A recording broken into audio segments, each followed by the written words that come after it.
জয় মা চামুণ্ডা। 5 ডিসেম্বৰ 2024 বৃহস্পতিবাৰৰ বিষয়ে আমি ৰাশিফল লৈ আহিছো।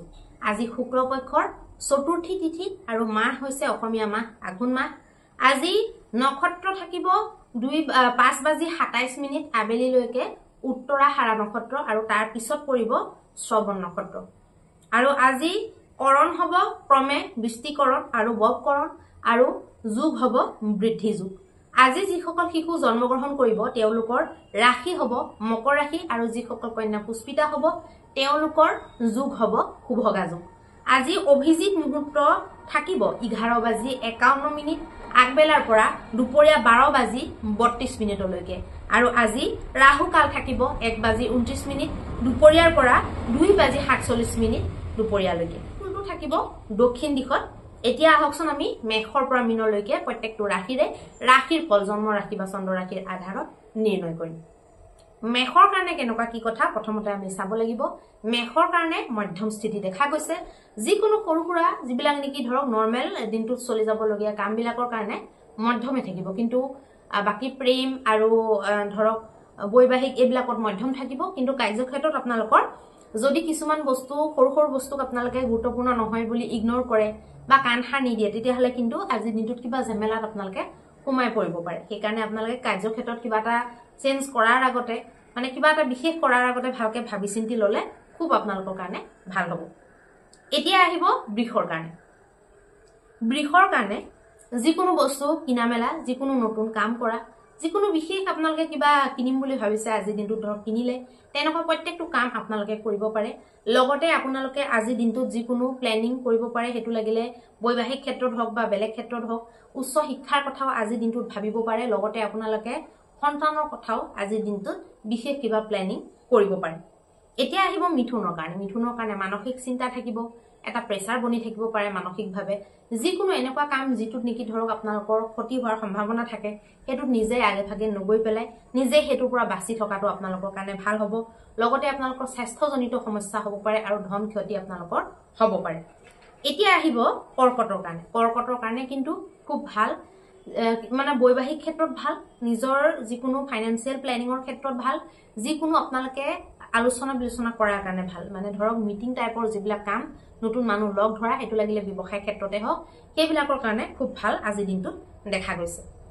এতিয়া আহি ৰাশিৰ কাৰণে। সিংহ ৰাশিৰ কাৰণে সাৱধান হ'ব কিছুমান ক্ষেত্ৰত, যিবিলাকত নেকি পইচা পাতি নিৱেশ কৰিব লাগে, পইচাৰ লেনদেন থাকে, সেইবিলাকত সাৱধান হ'ব। আৰু বৈবাহিক ক্ষেত্ৰত যিকোনো সিদ্ধান্তত উপনীত হওঁতে কিবা এটা আলোচনা কৰোঁতে আপোনালোকে বিশেষ সাৱধান হ'ব লাগিব। এতিয়া আহিব কন্যাৰ কাৰণে। কন্যাৰ কাৰণে যিকোনো সন্তানৰ লগত জড়িত, প্ৰেমৰ লগত জড়িত, প্ৰাৰম্ভিক শিক্ষা বা উচ্চ শিক্ষাৰ লগত জড়িত, বুদ্ধি বৃত্তিৰ লগত জড়িত বা যিকোনো এনেকুৱা বস্তু যিবিলাকৰ পৰা নেকি আপোনালোকৰ জীৱনটোত কিবা এটা বিশেষ মানে উন্নতি হ'ব বা আপোনালোকৰ আমোদ প্ৰমোদৰ লগত জড়িত কামবিলাকৰ কাৰণে আপোনালোকৰ আজিৰ দিনটো ভাল দেখা গৈছে। এতিয়া আহিব তুলাৰ কাৰণে। তুলাৰ কাৰণে কিন্তু বাণীৰ পৰা শত্ৰু তৈয়াৰ হোৱা আজিৰ দিনটোত আপোনালোকৰ সম্ভাৱনা দেখা গৈছে। লগতে আপোনালোকৰ পেটৰ অসুখ, পেটৰ সমস্যা যিকোনো হ'ব পাৰে বা আপোনালোকে আজি ভাবি চিন্তি কথা নকলে আজি আপোনাৰ কথাৰে বহুত সমস্যা আহি পৰে। এতিয়া আহিব বৃশ্চিকৰ কাৰণে। বৃশ্চিকৰ কাৰণে যিকোনো শিক্ষা ক্ষেত্ৰত হওক বা যিকোনো আপোনাৰ প্ৰেমৰ ক্ষেত্ৰত হওক বা যিকোনো ছুটি যাত্ৰাৰ ক্ষেত্ৰত বা যাতায়াতৰ লগত সম্পৰ্কিত যিমানবিলাক কাম আছে তেনেকুৱা প্ৰত্যেকটো কামৰ কাৰণে শুভ দেখা গৈছে। মানুহৰ লগত খালি আপোনালোকে তৰ্ক নকৰিব, সেইটো আপোনালোকে ধ্যান ৰাখিব। বাকীবিলাক কথা ঠিকেই দেখা গৈছে। এতিয়া আহিব ধনুৰ কাৰণে। ধনুৰ কাৰণে বৈবাহিক ক্ষেত্ৰত শুভ নহয়, পইচা পাতি লগোৱা মেলোৱাৰ কাৰণে বিশেষ শুভ বুলি ক'ব নোৱাৰি। অকণমান আপোনালোকে এই দুটা ক্ষেত্ৰত সাৱধান হ'লেই হ'ল। যিকোনো এনেকুৱা কথা আপোনালোকে কৈ নিদিব যিবিলাকে নেকি ধৰক কথাটো সঁচা কিন্তু মানে কৰ্ণৰ প্ৰিয় নহয়, কাণৰ প্ৰিয় নহয় শুনা, তেনেকুৱা কথা আজিৰ দিনটোত নোকোৱাটো ভাল হ'ব। এতিয়া আহিব মকৰৰ কাৰণে। মকৰৰ কাৰণে যিকোনো নতুন বস্তু কিনা মেলা কৰা, নতুন কিবা লেনদেন কৰা, কিনা বেচা এনেকুৱা ধৰক।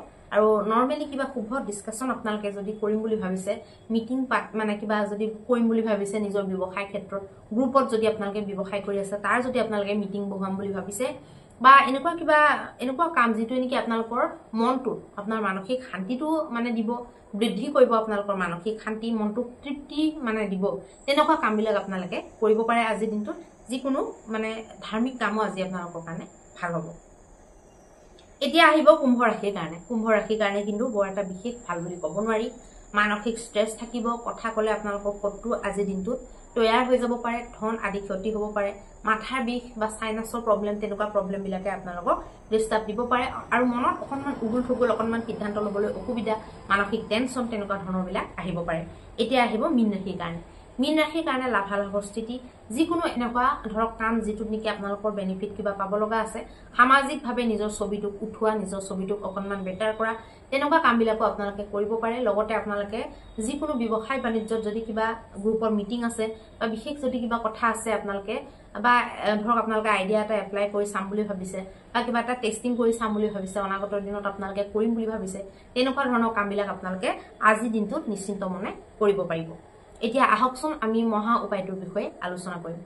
মহা উপায়ত আপোনালোকে আজি দিনটোত কি কৰিব? আজি দিনটোত আপোনালোকে যিকোনো আপোনালোকৰ আশে-পাশে থকা যিকোনো প্ৰাণ প্ৰতিষ্ঠিত 3টা মন্দিৰ, দেৱীৰ মন্দিৰ, শিৱৰ মন্দিৰ হওক, গণেশ মন্দিৰ হওক, হনুমান মন্দিৰ হওক, 3জন দেৱতাৰ 3টা মন্দিৰ ল'ব। মানে অকল গণেশ নকৰিব বা হনুমান হলে হনুমানে তেনেকে নকৰিব, আপোনালোকে বেলেগ বেলেগ কৰিব। যদি ধৰক হনুমান মন্দিৰ আছে হনুমান মন্দিৰত যাব, আৰু এইফালে গণেশ মন্দিৰ আছে যদি গণেশ মন্দিৰত যাব, বা দুৰ্গা মন্দিৰ আছে যদি দুৰ্গা মন্দিৰত যাব, বা কালী মন্দিৰ আছে যদি কালী মন্দিৰ যাব। মুঠতে তেনেকে 3জন দেৱতাৰ আপোনালোকে ভাল প্ৰাণ প্ৰতিষ্ঠিত মন্দিৰ সিলেক্ট কৰিব আৰু আপোনালোকে 100 গ্ৰাম ঘিউৰে 3 গছ 3টা মন্দিৰতে চাকি জ্বলাব আৰু প্ৰত্যেক গছ মানে ঘিউৰ চাকিতে আপোনালোকে 9টা আপোনালোকে লং দিব আৰু আপোনালোকে ফুলৰ মালা, ধূপটো দিব, চাকি দিব, ফুলৰ মালা আৰু যিকোনো অকমান মিষ্টান্ন আপোনালোকে অৰ্পণ কৰিব।